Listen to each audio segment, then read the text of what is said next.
নমস্কার, the story রিপাবলিকে আপনাদের সঙ্গে রয়েছে আমি অনিকেত।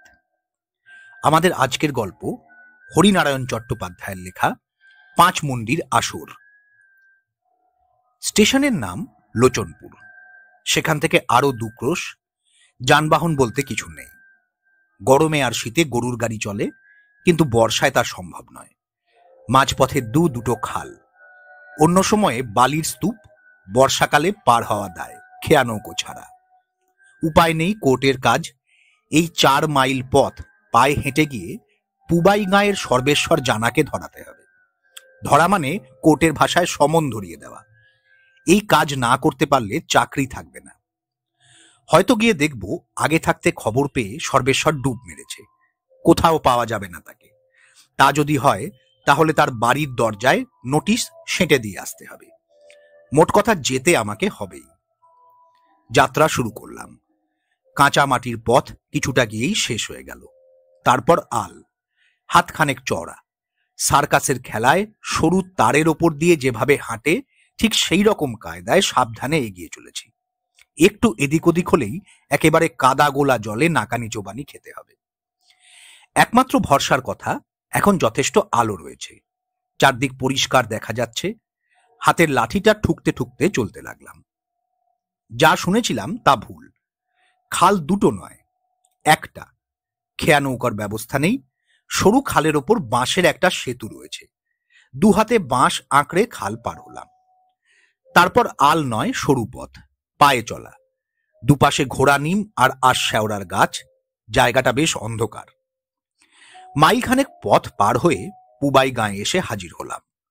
ছোট্ট গ্রাম, একটা দোকান আর গোটা ১০ চালাঘর এই গ্রামের সীমানা। বরাত ভালোই বলতে হবে, সর্বেশ্বরকে একেবারে বাড়ির দাওয়াতেই পেয়ে গেলাম। বসে বসে গাবের আঠা দিয়ে জাল মারছিল। তার কাছে খোঁজ করতেই বাজখাই আওয়াজে বলল, আমি সর্বেশ্বর জানা, পিতা ঈশ্বর পতিত পাবন জানা। মশাইয়ের প্রয়োজন? প্রয়োজনটা দেখেই সর্বেশ্বর চমকে উঠল। এমন জানলে হয়তো জাঁক করে পরিচয়টা দিতই না। কাজ শেষ করে কোঁচার খুঁটে গাল কপাল মুছে নিয়ে বললাম, একটু জল খাওয়াতে পারেন? সর্বেশ্বর একদৃষ্টে কিছুক্ষণ আমার দিকে তাকিয়ে রইল। সে দৃষ্টিতে যেন আগুন ঝরছে। তারপর বলল, লোচনপুর থেকে আসবার সময় একটা খাল পার হয়ে এসেছেন না? ঘাড় নেড়ে বললাম, হ্যাঁ। অনেক জল পাবেন সেই খালে, পেট ভরে চুমুক দিতে পারেন, যান। অবস্থা দেখে আমি আর দাঁড়ালাম না। দাঁড়াতে সাহস হলো না। কিছু বলা যায় না। দলবল ডেকে যদি লাঠির ঘায়ে এখানে খতম করে দেয় তাহলেও কিছু করতে পারবো না। তারপর মাটি খুঁড়ে লাশটা যদি পুঁতে ফেলে তাহলেও কাক চিলে জানতে পারবে না।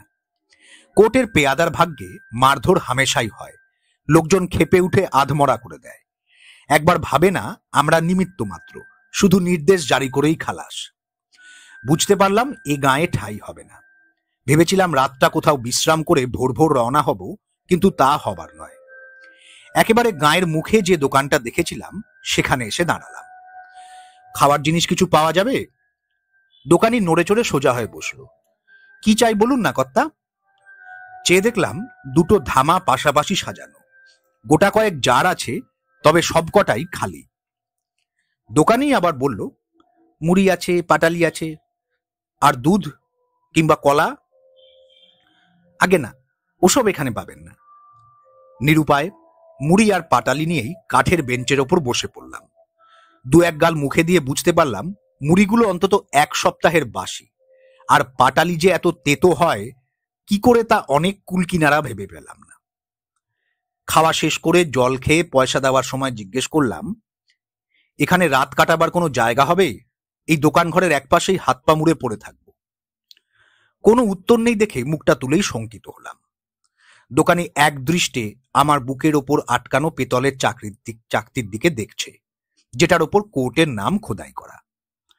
তাড়াতাড়ি পয়সা কটা দোকানি হাত থেকে যেন কেড়ে নিয়ে হাঁপাতে হাঁপাতে বলল, না মশাই, থাকার জায়গা টাকা হবে না। ছেলেপুলে পরিবার নিয়ে থাকি, এখানে আপনি শোবেন কোথায়? সন্ধ্যা হয়ে এলো, তাহলে এখন যাই কোথায়? এই বেলা স্টেশনের দিকে রওনা হয়ে পড়ুন। কতটা আর পথ? কলকাতা যাবার শেষ গাড়ি 10টা 32, সেটা অনায়াসেই পেয়ে যাবেন। আমাকে আর কিছু বলবার অবসর না দিয়ে দোকানি ঝাঁপ বন্ধ করতে শুরু করলো। দোকানের সামনে থেকে যাতে অন্তত সরে যেতে বাধ্য হই। বুঝতে পারলাম এ গায়ে আশ্রয়ের কোনো আশা নেই। বুকের চাকতিটাই আমার কাল। কোর্টের পেয়াদাকে এরা সমনের সামিল বলে মনে করে। ঠিক করলাম স্টেশনেই চলে যাব। সত্যি তো, কতটা আর পথ, যেতে 2 ঘন্টা কিংবা 3 ঘন্টা লাগলেও হাতে অনেক সময় থাকবে।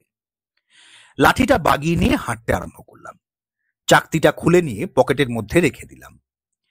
চারদিকে সন্ধ্যার অন্ধকার নেমেছে, গাছপালার জন্য আরো ঝুপসি ঠেকছে। যাওয়ার সময় যে পথ মসৃণ সরল বলে মনে হয়েছিল, আধো অন্ধকারে সে পথেই বারবার হোঁচট খেতে লাগলাম। একটু পরে অন্ধকার ঘন হলো।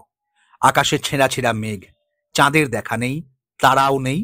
ঝোপের ফাঁক থেকে শিয়াল ডেকে উঠল। শক্ত হাটে লাঠিটা ধরে কিছুক্ষণ দাঁড়িয়ে রইলাম। শিয়ালকে ভয় নেই, শিয়াল জ্যান্ত মানুষের কাছে ঘেঁষে না। কিন্তু জঙ্গলে আর কোনো জন্তু নেই তো, হিংস্র কোনো জানোয়ার? প্রায় ঘন্টাখানেক চলার পর খেয়াল হলো এতক্ষণে তো খালের পাড়ে পৌঁছানো উচিত ছিল, বাঁশের সেতু বরাবর। দুটো হাত আড়াআড়িভাবে চোখের ওপর রেখে চারদিক নিরীক্ষণ করে দেখলাম, এখনো অন্ধকার সূচিভেদ্য হয়ে ওঠেনি। অনেকক্ষণ চেয়ে থাকলে আবছা দেখা যায়। চারদিকে গাছের জটলা, অল্প অল্প বাতাস শুরু হয়েছে। সেই বাতাসে গাছের পাতাগুলো শিরশির করে কাঁপছে। আর কোনো সন্দেহ নেই, নিশ্চয়ই পথ হারিয়েছি। সম্ভবত জঙ্গলের মধ্যে একাধিক পায়ে চলা পথ আছে। একটা পথের বদলে আর একটা পথ ধরে হাঁটতে আরম্ভ করেছি। এখন উপায়? লাঠিটা ঠুকে চিৎকার করলাম, কে আছো? আমি পথ হারিয়ে ফেলেছি, আমাকে সাহায্য করো। একবার, দুবার, 3বার চিৎকারে কোনো ফল হলো না।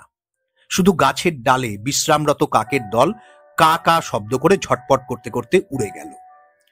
কিন্তু এভাবে যে দাঁড়িয়ে থাকলে কোনো সমস্যার সমাধান হবে না। যে কোনোভাবেই হোক এ জঙ্গল থেকে বেরিয়ে পড়তেই হবে, নইলে রাত বাড়বে আর জায়গাটা মোটেই নিরাপদ নয়। সোজা রাস্তা ধরে এগোতে থাকলাম। গাছপালার যেন আর শেষ নেই। যত এগোই জঙ্গল যেন তত দুর্ভেদ্য বলে মনে হয়। পায়ের পাশ দিয়ে সরসর করে সরীসৃপ গতিতে যেসব প্রাণী চলাফেরা করছে, তাদের কথা ভেবে গলা শুকিয়ে কাঠ হয়ে গেল। বেশ কিছুক্ষণ চলার পর মনে হলো জঙ্গল যেন একটু ফিকে হয়ে এলো। চারদিকে বিস্তীর্ণ জলাভূমি, অন্ধকারে জোড়া জোড়া জ্বলন্ত চোখ ঘোরাফেরা করছে। বুঝলাম সে চোখের মালিক শিয়ালের দল। জঙ্গল পার হয়ে এসে মনে একটু সাহস হলো। ভালো করে চেয়ে চেয়ে দেখলাম কোথাও কোথাও যদি আলোর বিন্দু চোখে পড়ে, গ্রামের নিশানা। হঠাৎ পিছন থেকে বিকট শব্দ, বল হরি, হরি বল। সেই শব্দে বুকের রক্ত যেন হিম হয়ে গেল। তবু এই ভেবে মনে মনে আশ্বাস পেলাম, এই নির্জন প্রান্তরে আমি একলা নই, আরো লোক আছে। এদের জিজ্ঞাসা করলেই অন্তত পথের নির্দেশ পাওয়া যাবে। হরিধ্বনি আরো কাছে আসতেই আমি পথ ছেড়ে সরে দাঁড়ালাম। সেটাই নিয়ম, অনন্ত পথের যাত্রীকে প্রথমেই পথ দেওয়া উচিত। লাঠিতে ভর দিয়ে এক পাশে দাঁড়িয়ে রইলাম। অন্ধকারে জ্বলন্ত একটা মশাল এগিয়ে আসছে। একটু পরেই সব বাহিরা সামনে এলো। শুধু 4 জন খাটিয়া বয়ে নিয়ে চলেছে। সামনের ডান দিকের লোকটার হাতে মশাল, আর কোনো লোক নেই। শুনুন, কাতর কণ্ঠে অনুরোধ করলাম। বাহকরা থামলো না, শুধু চলার গতি একটু মৃদু করলো, আর 4 জনেই আমার দিকে দৃষ্টি ফেরালো। সঙ্গে সঙ্গে আমার মেরুদণ্ড বেয়ে একটা হিমেল স্রোত বয়ে গেল। আমি ভীরু এমন অপবাদ কেউ দিতে পারবে না, কিন্তু আমার মনে হলো স্লথ মুষ্টি থেকে লাঠিটা খসে মাটিতে পড়ে যাবে। সমস্ত শরীর অজানা একটা আতঙ্কে শিউরে উঠল। 4 জন লোকেরই ঠিক একরকম চেহারা, এক ধরনের অবিন্যস্ত চুল, রক্তিম চোখ, এমনকি মুখে বসন্তের দাগ পর্যন্ত। আমার প্রশ্নের কোনো উত্তর না দিয়েই বাহকরা পাশ কাটিয়ে এগিয়ে গেল। শুধু যদি দুজনের চেহারার মধ্যে এ ধরনের সাদৃশ্য থাকতো, তাহলে ভাবতাম তারা হয়তো যমজ ভাই। কিন্তু এরকম 4 জনেরই অভিন্ন চেহারা হলো কি করে? মনের মধ্যে অলৌকিক যে প্রসঙ্গ উঁকি দিচ্ছিল, নিজেকে ধমক দিয়ে তার পথ বন্ধ করার চেষ্টা করলাম। আমারই চোখের ভুল। মনের মধ্যে ভয়টা বাসা বেঁধেই ছিল। মশালের আলোয় ক্ষণেকের দেখায় নিশ্চয়ই বিভ্রান্তির সৃষ্টি হয়েছে। নিজেকে সাহস দেওয়ার জন্য চিৎকার করে গান গাইতে শুরু করলাম, বেসুরো, বেতালা। কিন্তু পর মুহূর্তে বড় হরি, হরি বল এই বিকট ধ্বনিতে আবার চমকে থেমে গেলাম। মনে হলো শব্দটা যেন আমার পাশ থেকে উঠছে, অথচ সব বাহকের দল ততক্ষণে অনেক এগিয়ে গিয়েছে। তাদের চিৎকার এত কাছে শ্রুতিগোচর হওয়ার নয়। মনের মধ্যে একটু অস্বস্তি শুরু হলো। কিন্তু এভাবে চুপচাপ পথের পাশে দাঁড়িয়ে থাকলে বিপদ বাড়বে, তাই জোরে জোরে পা ফেলে এগিয়ে চললাম। লক্ষ্য করিনি আকাশ কখন কালো মেঘে ছেয়ে গিয়েছে। ছুরির ফলার মতো বিদ্যুতের শানিত স্ফুরণ। দমকা হাওয়া উঠল, হাওয়ার এমন বেগ যে এগোনো দুষ্কর হয়ে পড়ল। আবার সেই চিৎকার, এবার যেন একেবারে কানের পাশে। বল হরি, হরি বল। চিৎকার করে লাভ নেই, চিন্তা করে এ ব্যাপারের জট ছাড়ানো যাবে না। রহস্য যাই হোক, যেভাবেই হোক আমাকে প্রাণে বাঁচতে হবে, কোনো রকমে একটা লোকালয়ে গিয়ে পৌঁছতে হবে। বড় বড় বৃষ্টির ফলা সারা গায়ে হুল ফোটাতে শুরু করলো। ছুটতে আরম্ভ করলাম, লাঠিটা বগলে চেপে। জানি না, বোধহয় আধ মাইলেরও বেশি একটানা দৌড়েছি, হিসাব রাখেনি। হঠাৎ আরেকবার বিদ্যুৎ চমকাতেই দেখলাম পথের পাশে একটা চালাঘর। মনে মনে ভগবানকে ধন্যবাদ জানালাম। বিপদ তারণ তুমি আছো, দুর্বলের ত্রাণকর্তা। ছুটে গিয়ে চালাঘরে আশ্রয় নিলাম। মনে মনে ভাবলাম যে অন্তত প্রাকৃতিক দুর্যোগ থেকে শরীরটা বাঁচবে। এমনও হতে পারে চালাঘরে কোনো লোকের সাক্ষাৎ মিলবে রাতের নির্ভর। অন্ধকারটা একটু সহ্য হতে বুঝলাম চালা ঘর নয়, শুধু চালা। 3 দিক আচ্ছাদিত, একদিক খোলা। বোধহয় রোদের তাপ কিংবা বৃষ্টির প্রকোপ থেকে পথচারীকে বাঁচাবার জন্যই এটি তৈরি হয়েছিল। আস্তে আস্তে এগোতে গিয়েই থেমে গেলাম। প্রচন্ড শব্দে কড়কড় করে বজ্রপাত হলো। তার আগে বিদ্যুতের আলোয় চারদিক উদ্ভাসিত হয়ে গেল। সেই আলোতেই দেখলাম এবার আরো স্পষ্ট, আরো নিকটে। সবটি সামনে রেখে 4 জন পাশে দাঁড়িয়ে আছে, সারি দিয়ে, হুবহু এক চেহারা। এমনকি অসংস্কৃত দাড়ি গোঁফের মাত্রা পর্যন্ত। চোখাচোখি হতেই 4 জন একসঙ্গে হো হো করে হেসে উঠল, শিকারকে যেন কুক্ষিগত করার উল্লাসে। লাঠিটা বজ্রমুষ্টিতে ধরে পাষাণ মূর্তির মতো দাঁড়িয়ে রইলাম। নিঃসন্দেহ হলাম এ হাসি স্বাভাবিক নয়। রক্ত মাংসের কোনো লোক এভাবে হাসতে পারে না। অশরীরী আত্মার বিভৎস হাসি। আমাকে আবার আতঙ্কিত করে একজন খনখনে গলায় বলল, আপনি একটু মৃতদেহের কাছে থাকুন, আমরা কাঠের ব্যবস্থা করে আসি। কোন রকমের নিঃশ্বাস রোধ করে আমি বললাম, আপনারা সবাই যাবেন?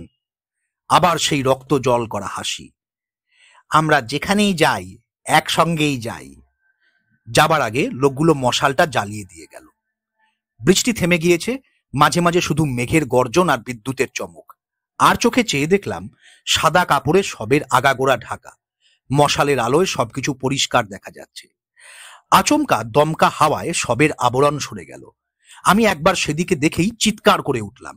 একেবারে এক মুখ, গোঁফ, দাড়ি, চুল, গড়ন, কোথাও কোনো প্রভেদ নেই, এমনকি বসন্তের দাগ পর্যন্ত। দুহাতে চোখ দুটো রোগড়ে নিলাম। এও কি সম্ভব? সব আর 4 জন বাহকের আকৃতিতে কোনো তফাৎ নেই। বুকের মধ্যে স্পন্দন দ্রুততর হলো। লাঠিটা আঁকড়ে ধরার শক্তিও যেন ক্রমে লোপ পেয়ে যাচ্ছে। তারপর যা ঘটল তা অবর্ণনীয়। সব চোখ খুলল, রক্তিম দুটি চোখ। প্রথমে দুটো ঠোঁট কেঁপে কেঁপে উঠল, তারপর ক্ষণক্ষণে গলার স্বর ভেসে উঠল। একটু উঠে বসার মতো করে বললে, ঠিকই ভেবেছ, আমরা 5 জন একই লোক, কোনো তফাৎ নেই। বসন্ত রোগে মারা গিয়েছিলাম বলে প্রতিবেশীরা কেউ ভয়ে পোড়াতে এলো না। দেহের সদ্গতি হবে না, তাই নিজেদের দেহ থেকে 4 জন বাহক সৃষ্টি করলাম। তারাই বই নিয়ে এলো শ্মশানে। কেমন বুদ্ধি বার করলাম বলো তো? তারপর আমার আর কিছু মনে নেই। যখন জ্ঞান হলো দেখলাম পথের পাশে কর্দমাক্ত দেহে পড়ে আছি। পরনের পোশাক ছিন্ন ভিন্ন। জেলেরা আমার মুখে চোখে জল দিচ্ছে, বাতাস করছে। একটু সুস্থ বোধ করে উঠে বসলাম। চারদিকে চেয়ে চেয়ে দেখলাম চালাঘর আছে, কিন্তু শূন্য। রাতের বিভীষিকা কোথাও নেই। আস্তে আস্তে বললাম, লোচনপুর স্টেশন এখান থেকে কত দূর? লোচনপুর এখান থেকে পাকা 10 মাইল, একেবারে উল্টো দিকে। এই জায়গার নাম কি? এটাকে বলে 5 মুন্ডির আসর। 5 মুন্ডির আসর? চমকে উঠলাম। হ্যাঁ গো কর্তা, এক রকমের 5 জন তেনাদের দেখা যায়। পথ ভুলিয়ে লোককে এখানে নিয়ে আসে, তারপর সাবার করে দেয়। তুমি বামুন বলে বোধহয় বেঁচে গেছো। ছেঁড়া পরিচ্ছদের ফাঁক দিয়ে বইতেটা দেখা যাচ্ছিল। এ কাহিনী অনেককে বলেছি, কেউ বিশ্বাস করেছে, কেউ করেনি। কিন্তু যারা বিশ্বাস করেনি তারা রাতের বেলা পুবাই গাঁ থেকে পশ্চিমমুখ রাস্তা ধরে 5 মুন্ডির আসরের দিকে কেউ আসতে রাজি হয়নি। আমাকে যদি কেউ 1 থলি আকবরী মোহর দেয়, তবুও আমি ও পথে আর জীবনে যাব না। গল্পটি এখানেই শেষ হলো। ধন্যবাদ, নমস্কার।